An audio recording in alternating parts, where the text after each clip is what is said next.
gente classifica como uma paraqueratina quando a gente consegue visualizar nessa camada de queratina ainda o núcleo das células. Tá? Quando vocês observam uma camada de queratina meio homogênea, que você não consegue mais visualizar o núcleo, a gente chama de ortoqueratina. Tá? Quando a lesão se apresenta esbranquiçada, é porque a gente tem uma maior produção dessa queratina. Por isso a gente classifica como uma hiperqueratinização do epitélio. Tá? Além do fato de ser hiperqueratinizada, também contribui para essa lesão ter uma coloração mais esbranquiçada o fato também de a gente ter uma menor vascularização. Tá? Então isso também vai contribuir para que a coloração seja mais esbranquiçada. Por outro lado, se a gente pensar em lesões avermelhadas, significa o quê? Que a gente tem uma maior vascularização e uma menor queratinização. Tá? Por isso que normalmente as lesões avermelhadas, a gente vai observar essa coloração devido a maior vascularização e menor queratinização. As lesões brancas, menor vascularização e maior queratinização. Tá? Então a gente tem, no grupo das lesões brancas, a gente tem a leucoplasia, tá? E o líquen plano bucal, que são considerados, então, lesões que apresentam um potencial de transformação maligna. No livro, talvez vocês observem, né, a tradução, eles falam como lesões pré-cancerosas, lesões pré-malignas, tá? Mas o termo mais correto para se utilizar é uma lesão com potencial de transformação maligna, uma lesão potencialmente maligna. A gente não usa pré-maligno, pré-câncer, por quê? Porque ainda não é uma lesão cancerosa, ainda não é maligna. É uma lesão que tem o potencial de se transformar em uma lesão maligna. Tá? Então, a leucoplasia é a primeira lesão. Tá? A leucoplasia é uma, dentre as lesões brancas, né, além da candidíase, também é uma a segunda que eu colocaria ali como mais frequente que vocês vão observar. Tá? A leucoplasia é definida pela OMS como uma placa branca não destacável, tá?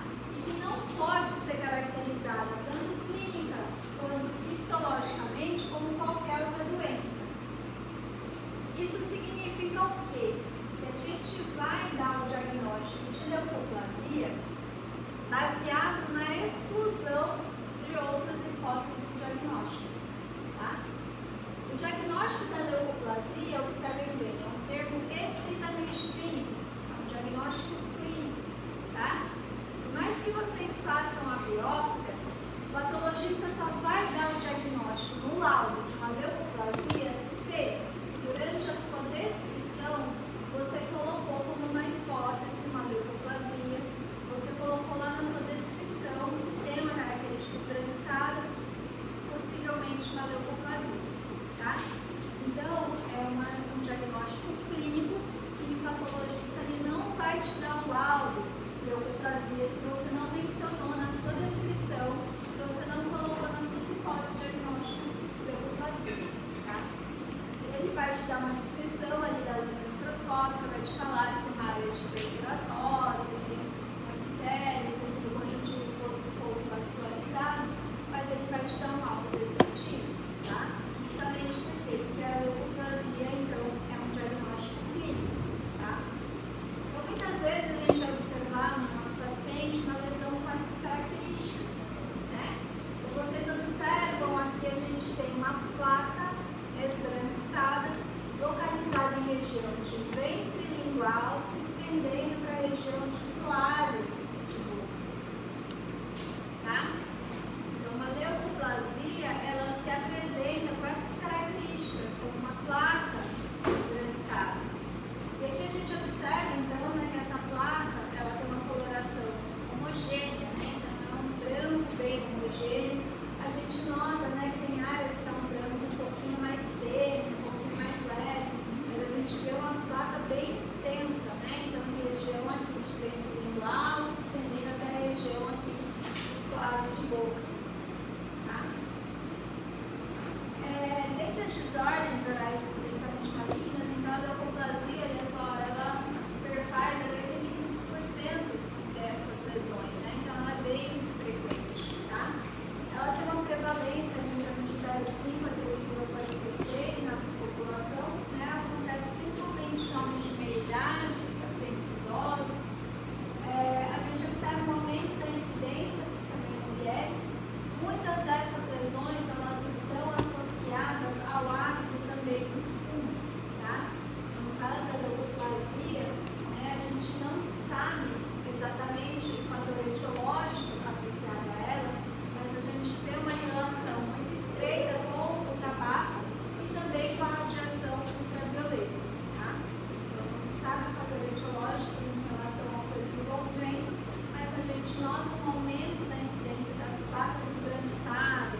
a fundo, por quê? Porque a gente precisa remover o fator etiológico, né? Então, no caso de ser idiopática, são um dos casos assim, que tem maior risco ali, de transformação maligna, de evolução maligna, e aí então é importante então, investigar e ver qual que é o grau, né, que se encontra essa lesão. Tá? Normalmente quando a gente faz a biópsia das leucoplasias, existe uma graduação de displasia epitelial, ou seja, como essas células epiteliais estão alteradas. Tá? E então normalmente quando são as leucoplasias idiopáticas é quando a gente observa que tem já um grau mais avançado de displasia, por isso que tem esse maior potencial de transformação maligna. Em relação à localização, né, ela também está associada, né, quando ali é o fumo, a sua localização está associada ao tipo de fumo que o paciente utiliza. Então, nos casos cigarro, a gente observa uma região de mucosa jugal, mixtura labial, o fumo de mascar, né, que os pacientes utilizam principalmente nessa região mais interiorana, só utilizando o fumo de mascar, a gente observa que as lesões em mucosa jugal e o fumo invertido, que é aquele então cigarro contrário, a gente vê então as lesões no paladar. Tá? A gente pode ter em qualquer região da mucosa bucal o desenvolvimento das leucoplasias. Em relação à exposição à radiação ultravioleta, muitas vezes a gente observa as áreas leucoplásicas, né, essas áreas de placas esbranquiçadas em região de mucosa labial e principalmente mucosa labial inferior, por conta então da exposição mesmo, né? Então são áreas que ficam mais expostas ali à radiação, tá? E muitas vezes pacientes, principalmente do sexo masculino, né, os homens que não utilizam chapéu, boné, nenhum fator de proteção solar, então a gente vai observar com uma maior frequência essas lesões em pacientes do sexo masculino, tá? Nas mulheres existe um fator protetor, né? Porque as mulheres muitas vezes utilizam batom. O batom ele já ajuda a proteger contra a incidência solar. Muitos dos batons também têm fator de proteção solar, né? Então vai ajudar a proteger essa região dos lábios. Tá? Os homens, o ideal seria também utilizar, né, um protetor solar labial, mas é muito mais difícil, né? Os homens não são mais resistentes a utilizar esses protetores labiais. Tá? Quando se desenvolvem essas lesões no lábio inferior, muitas vezes a gente pode notar, numa imagem, que além da placa esbranquiçada, tem uma área de ulceração. Tá? Essa área avermelhada de ulceração, então a gente classifica essa lesão como uma quelite actínica. A quelite actínica, então a gente vai observar com áreas ulceradas, como aqui, na região do lábio inferior. Muitas vezes esses pacientes que têm a quelite actínica, antes de se desenvolverem as úlceras, a gente observa que o lábio ele fica mais ressecado, ele fica também mais endurecido a palpação, tá? E a gente vai notar principalmente em pacientes também de pele mais clara, por conta da exposição solar. Então, essas alterações já são indicativas de que está ocorrendo uma transformação ali das células. Tá? Então, muitas vezes quando o paciente comparece, já tem as lesões de quelite actínica, a gente já biopsia, tá? Por quê? Porque a quelite actínica ela também é uma lesão potencialmente maligna. Tá? Então, aqui, além da placa esbranquiçada dessa área leucoplásica, também tem essa área de ulceração. Isso que a gente chama de quelite actínica. Tá? Então, mesmo quando a gente nota as quelites actínicas, a gente biopsia. Por quê? Porque pode já ser um carcinoma, pode ser já um câncer de lábio inicial. E aí, só através do laudo patológico que a gente vai conseguir visualizar se teve essa alteração, já se transformou em um câncer. Tá? A gente observa, principalmente pacientes imunocomprometidos e transplantados, eles ficam mais suscetíveis a desenvolver essas lesões. E a gente observa outras imagens de leucoplasias. Notem aqui, né, que a gente observa essa coloração num branco bem homogêneo. Né? Então a gente classifica como uma leucoplasia homogênea. Notem que a gente visualiza até uma certa elevação da sua superfície, lembrando um pouquinho aquele aspecto leucoso, um aspecto mais aveludado. Tá? Existe uma leucoplasia que é chamada então de leucoplasia verrucosa proliferativa, que a gente nota nessa característica, nessa elevação da superfície.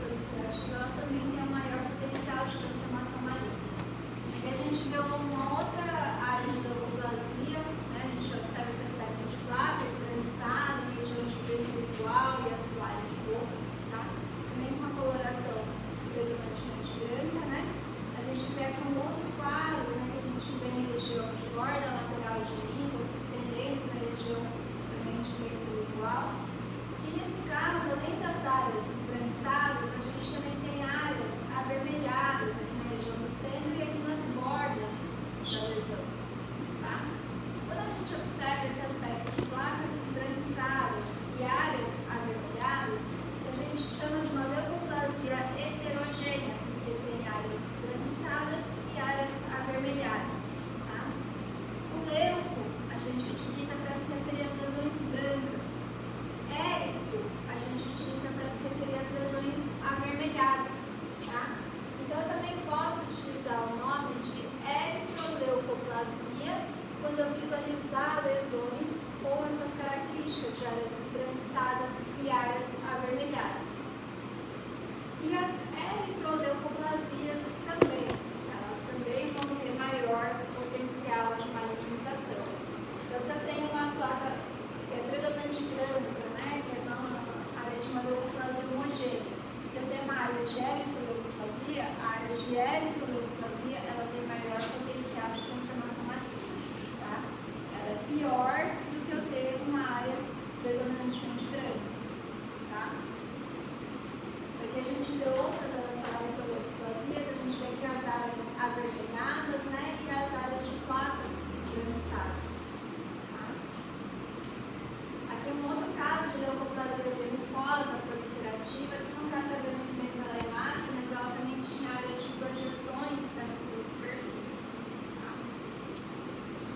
Então, no diagnóstico diferencial de vocês, quando vocês observarem essas placas esbranquiçadas, vocês vão precisar excluir algumas hipóteses. Lembra que a leucoplasia, o diagnóstico é clínico, e ele é baseado também na exclusão das outras hipóteses diagnósticas. Então, o que vocês vão pensar no diagnóstico diferencial? Quais outras doenças apresentam essa mesma manifestação? Tá? Então, a queimadura clínica, ela é uma doença que também a gente vai observar como placas esbranquiçadas. Tá? A gente vai ver depois, ao dar o exemplo de queimadura química. Tá? A candidose pseudomembranosa também se apresenta como placas esbranquiçadas, mas um aspecto importante, no caso da candidose, elas são removíveis à raspagem. A leucoplasia, ela não é removível à raspagem, tá? A gente pode passar o palito de madeira, a gente pode passar a gás, aquela placa esbranquiçada, ela não sai à raspagem. A queratose funcional vai acontecer em áreas que tem atrito e abrasão, tá? O leucoedema é aquela lesão que quando a gente traciona no pós-viral, melhora a coloração, a linha alva de oclusão, né? Vocês sabem que a gente consegue visualizar acompanhando a linha de oclusão. A estomatite nicotínica, que a gente vai ver mais pra frente, está associada ali ao fundo. E a mucosa mordiscada também, a gente vai observar como placas esbranquiçadas. Tá? Então vai ser baseado na exclusão dessas hipóteses que vocês vão chegar no diagnóstico da leucoplasia. Então, vocês vão ter que investigar ali na área de placas se ela é removível à raspagem. Vocês vão ter que verificar se tem alguma relação de trauma, se o paciente morde ali no bochecha, né, ou naquela região, né, se é um leucoedema, tracionar a mucosa para ver se é um leucoedema ou não, tá?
vocês um diagnóstico da leucoplasia, tá? Então você está diante ali de um paciente que apresenta uma placa esganiçada. O que você vai fazer?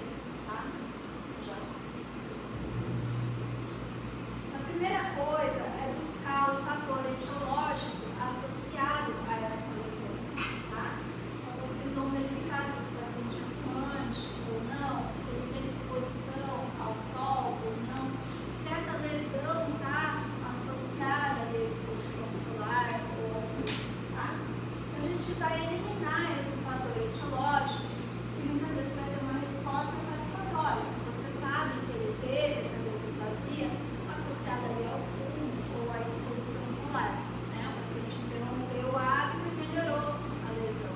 Tá? Você escolhe os fatores etiológicos, removeu, o paciente parou de fumar, né? Utilizou protetor solar e você não teve resposta. Não houve mudança em relação à lesão. Tá? Então, nesse caso, você vai biopsiar. Certo? Você buscou o fator etiológico e também não encontrou o fator etiológico. O paciente não é fumante, não tem exposição solar, você não encontrou nenhum fator etiológico associado àquela lesão. Então você vai biopsiar. Tá? Uma vez que você fez a biópsia, vai vir um laudo para você, né? Onde pode vir uma leucoplasia sem displasia epitelial. Ou seja, observou-se ali que tinha uma área de hiperkeratose, mas que as células ainda não tinham nenhuma transformação, nenhuma alteração. Tá? Então, nesse caso, você remove os possíveis fatores de risco e acompanha. Tá? Não é necessário ainda fazer a remoção completa da lesão. Tá? Você vai acompanhar, remover os possíveis fatores e não é necessário fazer a remoção completa. Se você tiver um diagnóstico de uma leucoplasia com displasia, o que significa isso? Que as células daquele tecido já começaram a ter uma transformação, uma alteração do seu formato, uma alteração do seu hemoglobina. Tá? Então, diante das leucoplasias com displasia, você vai remover o fator de risco, você vai remover a lesão por completo, tá? E acompanhar esses pacientes, certo? E aí, então, você pode, se for uma outra lesão, né? Uma vez que você fez a biópsia, vai vir o diagnóstico ali, por exemplo, era uma candidíase, né? Então, daí você vai ter um diagnóstico e aí você vai ter a sua conduta de acordo com esse outro diagnóstico, tá? E a outra alteração também, potencialmente maligna, é o líquen plano bucal. Tá? O caso do líquen plano bucal, ele é uma doença autoimune, uma doença mucocutânea, que acontece então envolvendo tanto as mucosas como também pode ocorrer envolvendo ali a pele. Tá? Muitas vezes o paciente tem as lesões na região da mucosa bucal, mas também apresenta lesões espalhadas ali pela pele. Então, no caso, né, do líquen plano bucal, ele tem uma etiologia associada a uma doença autoimune, né, mas não é consenso ainda que esse fator etiológico seja somente autoimune. Tá? Então, alguns livros eles falam que podem ter outros fatores associados. Tá? Mas você pode contar uma quantidade regular? Não é consenso em relação ao seu fator etiológico que seja, né, exclusivamente autoimune. Tá? Em relação ao líquen plano, a gente tem algumas manifestações clínicas da doença e a gente também classifica de acordo com as manifestações clínicas dela. Tá? Ele ocorre principalmente em pacientes adultos, de meia idade, né, onde tem as lesões cutâneas e também mucosa, e pode ocorrer, né, em todas as regiões, a gente mucosa bucal, mucosa jugal, região de língua, do órgão ocular. Tá? A gente pode observar que muitas vezes a gente vê espalhado aí pela mucosa. Então, dentre as apresentações clínicas dele, a gente tem o líquen plano reticular, o atrófico e o eritematoso.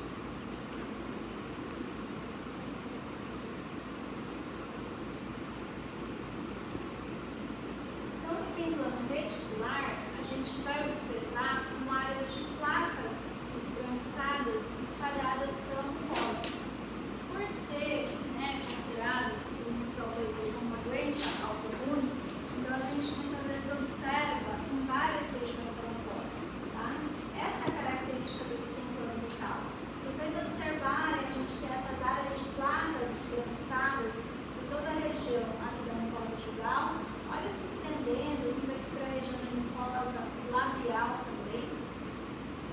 Esse mesmo paciente, olha só, tanto do lado direito quanto do lado esquerdo, região de fundo de sulco, região de mucosa labial, né? Então não é uma lesão que é exclusiva ali de uma única área, tá? Então, normalmente essas doenças autoimunes, a gente observa a manifestação em toda a mucosa, além da mucosa, o implante também tem manifestação em pele, tá? Daí também a importância da gente examinar a pele dos nossos pacientes, de nós questionarmos se eles têm outras lesões em outras regiões do corpo, tá? Então é bem diferente, por exemplo, da leucoplasia que vocês acabaram de ver, né? Vocês viram que a leucoplasia fica mais restrito a algumas regiões, né? De língua, região de sol de boca, né? Nesse caso a gente vê espalhado do lado direito, lado esquerdo, mucosa labial, conjugal. Olha só, esse mesmo paciente, quando ele verteu ali o lado, a gente consegue ver as áreas de placas esbranquiçadas. Tá? Então, por toda a mucosa, o paciente apresentava essas placas esbranquiçadas. O nosso líquido reticular, esse que vocês viram, né? A gente chama essas áreas de excreções, vou voltar um pouquinho, tá? A gente chama essas áreas de excreções também, são chamadas de estrias de Wickington, tá? Que foi o autor que descreveu esse aspecto do líquido plano. Então, às vezes, vocês vão ver em concursos, em provas, essa descrição de estrias de Wickington. São as estrias, então, do líquido plano, tá? E são áreas que não são sensíveis, não são dolorosas, tá? Então, essas áreas de placas esbranquiçadas, o paciente normalmente não relata dor em relação a elas. Por outro lado, o líquido plano atrófico, como o próprio nome diz, a gente vai ter uma atrofia do epitélio, né? Então, são áreas onde ficam muito mais sensíveis. São áreas que têm uma erosão, uma atrofia, né? Então, se vocês lembrarem, erosão, atrofia, são áreas onde o epitélio é mais fino, mas que eu ainda não tenho exposição desse conjuntivo, tá? Então, são áreas mais sensíveis, mas ainda não são úlceras, né? Não tem exposição no meio desse conjuntivo, tá? A gente observa como áreas avermelhadas aqui, também muitas vezes espalhadas ali pela mucosa, não é em uma única localização. Já o eritematoso, esse sim, né? No caso do eritematoso, a gente vai ter lesões onde a gente pode ter uma exposição ali desse conjuntivo, o paciente tem uma sensibilidade dolorosa um pouquinho mais exacerbada, tá? Ele prefere mais dor em relação ao eritematoso. Tá? Em relação ao diagnóstico diferencial do líquido plano, é importante a gente fazer o diagnóstico diferencial com a reação liquenoide, né? A reação liquenoide é como se fosse uma reação alérgica, que acontece muitas vezes, né, em relação ao amálgama, em relação a metais presentes na boca, tá? Então, ela também pode provocar essas áreas esbranquiçadas, né? Mas muitas vezes, próximo ali dessas áreas esbranquiçadas, a gente vê esses metais presentes, né? Então, no caso, a reação liquenoide é como se fosse uma reação alérgica aos metais, ao amálgama, que podem estar presentes na boca. Fazer diagnóstico também diferencial com as leucoplasias. Vocês viram que, no caso do líquido plano, por ser autoimune, a gente tem as lesões espalhadas ali pela mucosa, então isso vai me ajudar a fazer o diagnóstico diferencial com as leucoplasias e também com as eritroplasias, quando a gente observa então aquelas áreas avermelhadas do líquido plano, tá?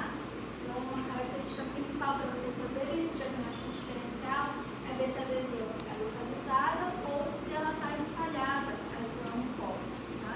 Todas as lesões que vocês observarem em diversas áreas da mucosa, sempre desconfiem de doenças sistêmicas envolvidas, né? Principalmente as doenças autoimunes.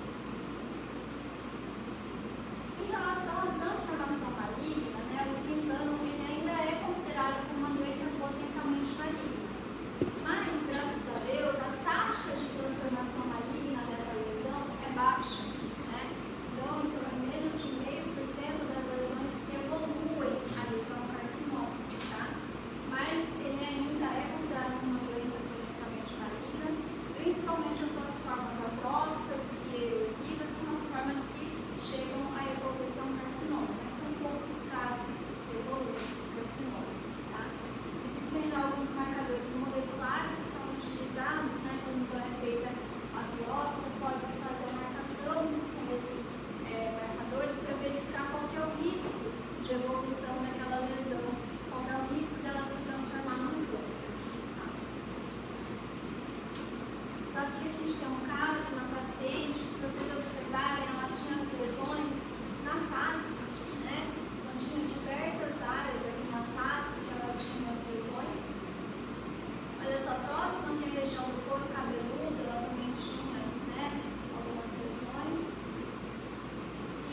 gente conseguia ver na região do palato, né, aquela forma mais atrófica da lesão.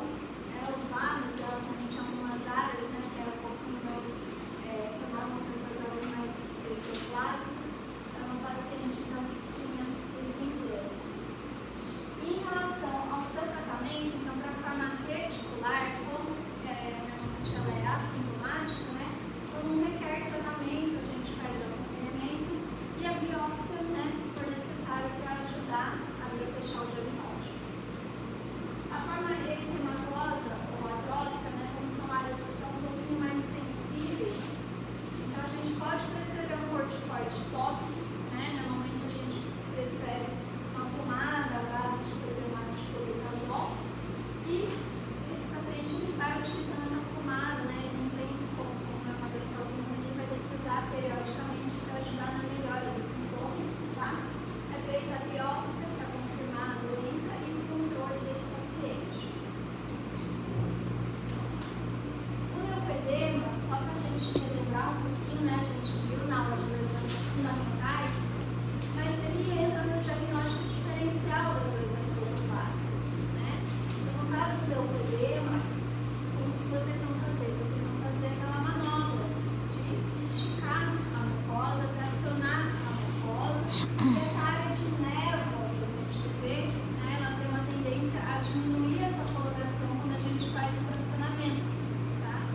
Essa coloração esganiçada, porque a gente tem também ali na presença do epitélio, a gente já presença de água dentro dessas células, e aí quando a gente faz esse fracionamento, a gente tem uma melhora da sua coloração, tá? Então, é uma das formas que vocês vão fazer o diagnóstico diferencial com as leucoplasias. A queratose friccional, olha o nome, friccional, tá? A gente vai observar como áreas de placas esganiçadas, mas associado a um trauma, tá? Esse trauma, muitas vezes, é por conta da força excessiva quando vai escovar os dentes. Pacientes que utilizam aquelas escovas de cerdas médias, de cerdas duras, tá? Essa própria atenção da escova na região do tecido gengival pode levar à formação dessas placas esganiçadas na gengiva, tá? Também, às vezes, né, o paciente está colocando sempre a língua ali contra os dentes, né, podem se formar áreas esganiçadas, né? Ou ainda dos dentes contra a mucosa, ele ficar mordendo a mucosa, e também trauma por conta do uso de próteses, né, mal adaptadas. Então, às vezes, quando o paciente retira a prótese, a gente vê ali no bordo áreas de placas esganiçadas, tá? Por conta, então, daquela prótese mal adaptada, né, e esse atrito pode também levar à formação não só das hiperplasias, como nós já vimos, né, mas também podem se formar essas áreas de placas esganiçadas, tá? Aqui, por conta do trauma da escovação, né, então a gente vê na região de gengiva inserida essas placas esganiçadas por conta do trauma da escovação. Então, ela não só causa as recessões, mas também pode levar à formação dessas placas esganiçadas, tá? Notem que, né, a gente tem uma característica de leucoplasia, né? Então, para vocês fazerem o diagnóstico diferencial, é uma leucoplasia ou é uma queratose friccional? A gente precisa investigar o fator etiológico, tá? Então, se vocês conseguirem investigar isso primário, porque esse paciente utiliza uma escova de cerda dura, ele escova com muita força. Então, você vai orientar o seu paciente, ele vai fazer uma escovação mais leve, ele vai trocar a sua escova. Então, essas áreas, elas tendem a desaparecer, tá? Uma vez que a gente remove o fator etiológico, a tendência dela é ter a remissão. Então, é importante a gente buscar o trauma que está ali associado e movê-lo, né? E aí a gente tem uma tendência a uma remissão dessas lesões. Uma outra lesão que tem esse aspecto de placa esganiçada é a mucosa mordiscada, né? Também tem um fator traumático, né? Então, é por conta da mordida, do trauma de mordida, que se forma essa área de placa esganiçada, tá? Então, eu posso ter esse aspecto de placa esganiçada na minha mucosa jugal, tá? Esse é um aspecto muito característico do paciente que fica mordendo ali a mucosa, tá? Então, não somente pode levar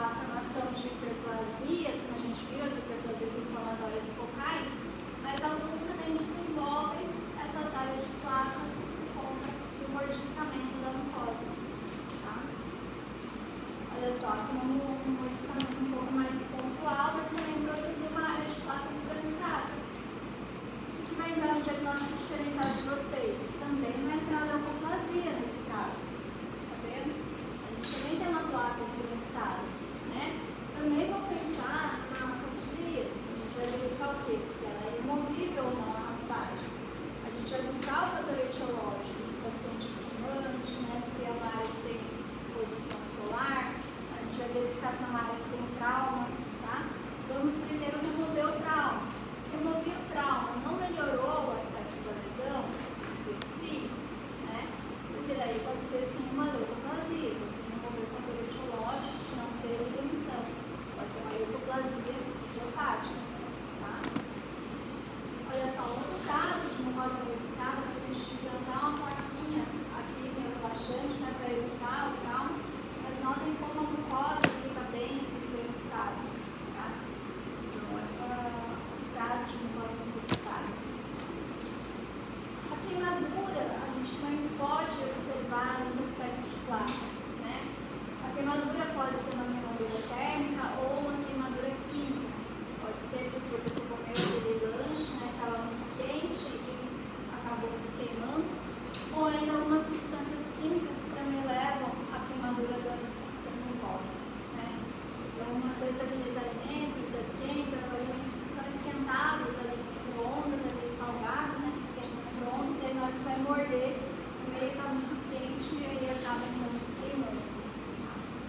É muito comum a gente observar essas lesões em palato, né, que é a primeira região que acaba sendo queimada, né, quando os alimentos estão muito quentes, tá? Então, normalmente a gente observa como áreas bem espreguiçadas, né, e depois, inclusive, podem se formar úlceras por conta da queimadura. E algumas queimaduras químicas, né, estão muitas vezes associadas ao uso de medicamentos. Alguns medicamentos que são muito ácidos podem levar à queimadura das mucosas. E também alguns materiais odontológicos, a gente tem que tomar cuidado porque eles também podem provocar a queimadura, né? Então, por exemplo, né, no caso da endo e hipoclorito, a gente usa o isolamento absoluto justamente para evitar o contato do hipoclorito com as mucosas, porque pode levar a uma queimadura, tá? Aqui a gente observa uma queimadura que foi ocasionada na região gengiva por conta do uso do monômero do acrílico e da resina acrílica, tá? Então deixou muito tempo aquele provisório em contato ali com o tecido gengival, aquela resina ela começa a aumentar a sua temperatura, né? Ela vai tomando peso, vai ficando mais endurecida, aumenta a temperatura e pode chegar a queimar, né? Então é um caso de uma iatrogenia, né? Por quê? Porque quando vocês vão fazer os provisórios, os professores orientam, tá? E retirando e volta para usar em posição, você pode jogar um arzinho, uma água para ajudar, né? Evitar que aconteça esse trauma, tá? Aqui por conta do uso do AS, da aspirina, o paciente deixava o AS dissolver na mucosa, tá? Também causou um trauma na região da mucosa, me lembra também aquele aspecto da mucosa mordiscada, né? Mas normalmente esses pacientes, quando eles têm um trauma por uma queimadura, eles já trazem um relato para vocês também, né? Eles se lembram, eu utilizei, né? Fui comer alguma coisa muito quente, eu lembro que queimei, então eu utilizei aspirina, deixo ela dissolver ali na mucosa. No caso das queimaduras térmicas ou químicas, né? O tratamento ele envolve a prevenção, a gente orienta o paciente a evitar o contato ali com essas substâncias, né, ou com alimentos quentes para esperar, para comer e tudo mais. E a gente também pode prescrever, normalmente a gente prescreve o Essilon-H, que é um corticoide para ajudar a aliviar os sintomas, né, é um medicamento que ajuda bastante no alívio dos sintomas.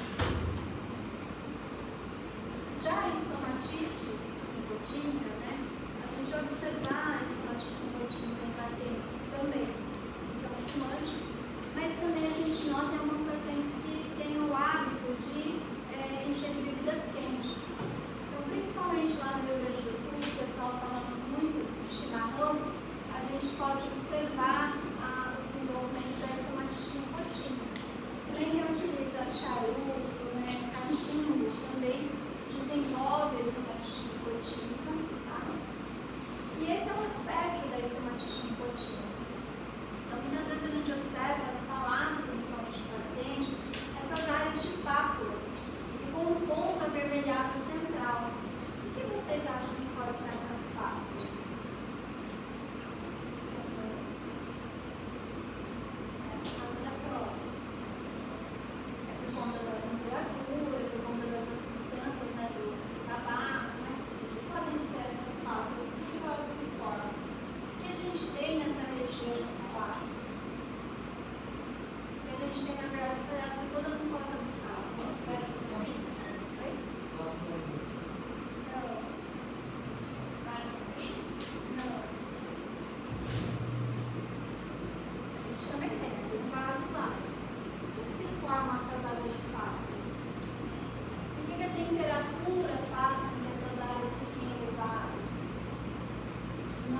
gente tem um ponto central nelas.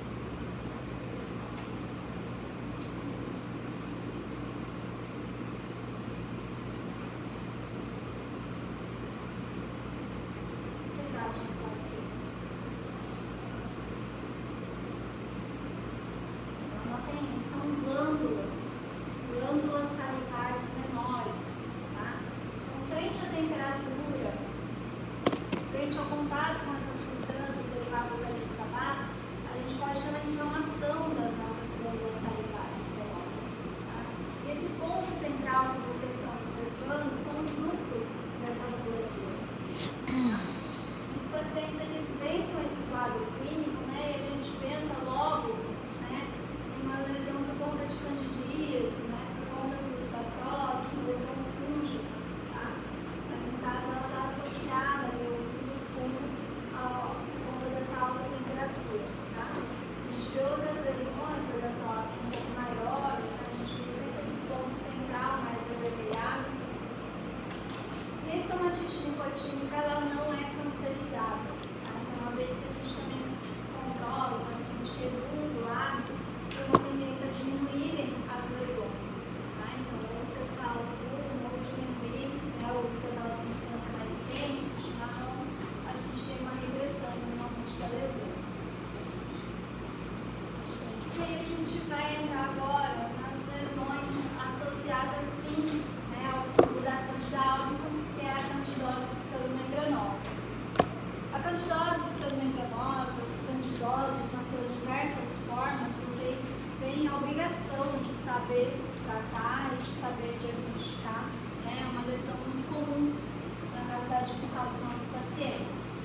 A candidose, ela tem diversas manifestações clínicas. A pseudomembranosa é a forma que a gente vai observar como placas esbranquiçadas, tá? Então, hoje a gente vai ver a manifestação da pseudomembranosa, por quê? Porque a manifestação tem as placas esbranquiçadas. Eu tenho a forma eritematosa ou atrófica, que é uma forma de candidose que a gente observa como áreas avermelhadas, né? Então, quando vocês viram aquelas lesões papulares lá na prova, né? A gente pode ter áreas avermelhadas naquelas lesões papulares, que é a candidose, então, eritematosa, tá? A glossite lomboidal mediana é uma manifestação da candidose que acontece na língua.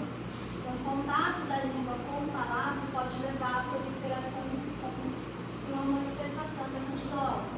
A quelite angular, ela acontece na região de comissura labial. Acumulo o resto de saliva, principalmente pacientes que utilizam próteses, que têm a perda da dimensão vertical de oclusão ou perda dos dentes posteriores, esses sulcos ficam muito pronunciados, acumula saliva e pode desenvolver a quelite angular. A estomatite protética, né, com o longão, né, todas essas próteses, a gente vai observar como áreas avermelhadas também ali no palato. A forma hiperplásica, a gente vai observar o aumento ali dos tecidos, e a mucocutânea, quando a gente observa em outras regiões ali do corpo também a candidose, tá? Então vamos falar da pseudomembranosa, que é a forma que se manifesta como placas esbranquiçadas. Esse é o aspecto clássico da candidose pseudomembranosa, né? A gente vê essas placas esbranquiçadas na região de fundo de sulco, se estendendo para a região de mucosa labial. São placas esbranquiçadas que são removíveis à raspagem. Na hora que eu passo a gás, eu passo a palito de madeira, a gente consegue remover essas placas. E quando a gente remove essas placas, a gente nota um fundo avermelhado, tá? Então a gente remove e a gente vê aquele fundo mais avermelhado no pé, tá? Elas têm aquele aspecto de leite coalhado. No livro ele descreve com o aspecto de leite coalhado, né? Então são placas que são facilmente removíveis. A gente consegue remover esse paciente.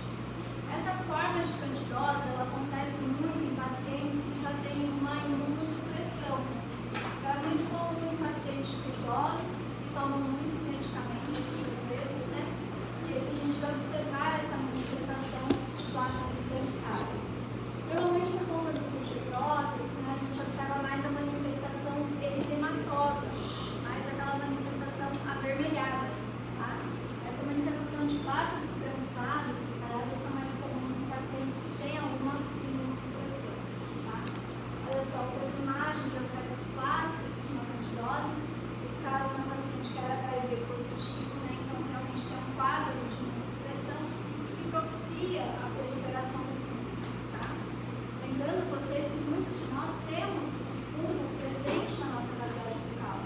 Mas como nossa imunidade está boa, a gente não tem a manifestação da doença. Tá? Ele pode estar presente ali na nossa flora bucal. Tá? Por isso que a gente vê muito em pacientes idosos a manifestação da candidose. São pacientes que estão mais debilitados, que tomam mais medicamentos, e aí então a gente vai ter a manifestação da doença. Então, no caso da candidose, o tratamento se dá à base de medicamentos antifúngicos. Né? A gente precisa prescrever esses medicamentos antifúngicos. Normalmente a gente utiliza a estatina, né, que é o medicamento mais utilizado. Tá? Mas também resolver a doença de base. Então, se o paciente tem uma imunossupressão, precisa tratar, né, essa imunossupressão para contribuir, para ajudar na melhora da candidose. No caso da medicação da estatina, a gente tem ela na forma de pomada e na forma também de enxaguatório, né? Na forma de bochecho. Então, quando a gente prescreve na forma de bochecho, se vocês observarem as lesões também em região de orofaringe, o paciente ele bochecha e ele engole o medicamento, tá? Por quê? Porque muitas vezes tem essas lesões em região de orofaringe. Você baixou a língua do paciente, você vê com placas ali na região, né, dos pilares amidalianos, da úvula. Então, o paciente, além de bochechar, ele vai engolir o medicamento. Tá? Quando está restrita ali a região palatina, por conta do uso de prótese, né? Então, normalmente a gente prescreve na forma de pomada. O paciente utiliza a pomada, coloca a prótese, né? E ele faz a aplicação 2 a 3 vezes ao dia, e principalmente à noite. Tá? É importante utilizar. Olha só, a gente tem aqui um caso clínico para a gente fechar. Né? A gente tem aqui um paciente, mulher, que apresenta então uma placa esganiçada na região de mucosa jugal. Tá? Paciente fumante, fuma um maço por dia já há aproximadamente 20 anos. Além disso, né, esse paciente ela também toma cerveja nos finais de semana, e a gente observou que essa placa ela só estava, né, em um lado. Só tinha essa placa na região de mucosa jugal ali do lado direito. Então, quais seriam as hipóteses diagnósticas? O que vocês pensariam de hipóteses? Primeira hipótese de vocês. Melanose tabagista? A melanose era escura, né? O que mais? Leucoplasia. Além da leucoplasia. Professora, a mucosa amortecida não funcionaria aí por ela fumar e fazer uso de bebida alcoólica? Não seria uma possibilidade? O que você investigaria para você fazer o diagnóstico diferencial?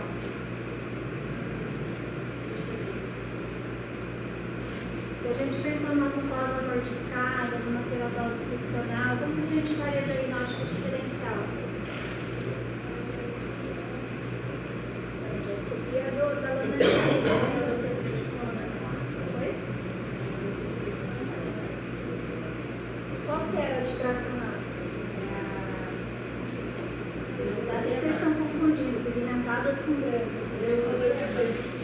Leucoedema, né? O de tracionar. E aí, como é que eu sei se é uma mucosa amortiscada ou não?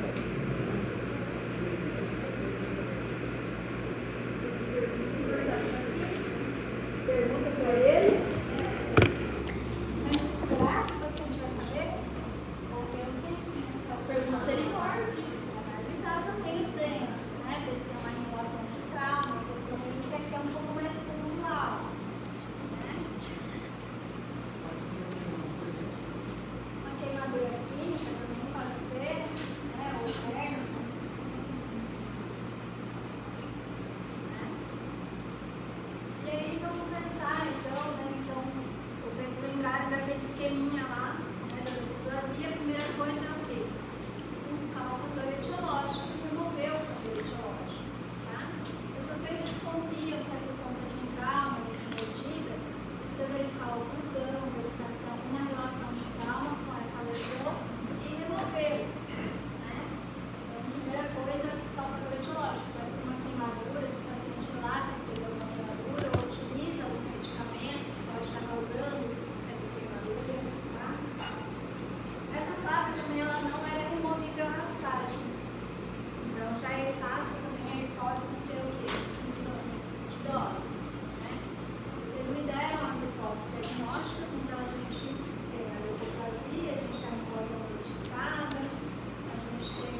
de 15 a 20 dias já tem que ter uma melhora dessas áreas.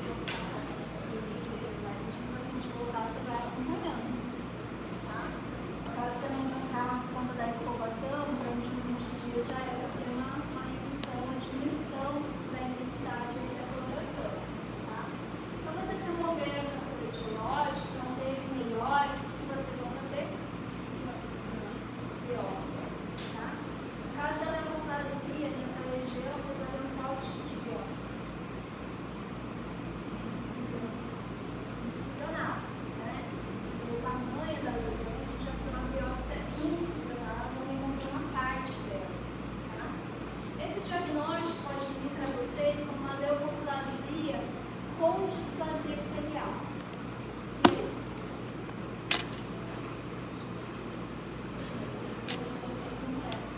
Aí você vai ter que fazer a remoção completa da lesão. Por quê? Ela tem um potencial de se transformar maligna. Certo? Então, quando tem a displasia epitelial, tem uma maior probabilidade de se transformar em uma lesão maligna. Por isso que daí vocês vão fazer a remoção completa da lesão. Veio o diagnóstico de uma leucoplasia sem displasia epitelial. Vocês vão fazer? Precisa acompanhar, tá, gente? Precisa fazer o acompanhamento. Por quê? Porque pode ocorrer uma alteração da lesão. Tá? É preciso fazer o acompanhamento de perto para que não ocorrer nenhuma modificação da lesão. Tudo bem? Então, nesse caso, é uma leucoplasia sem displasia epitelial, né? Então, o paciente foi orientado a suspender o uso do cigarro e também a continuar tendo esse controle da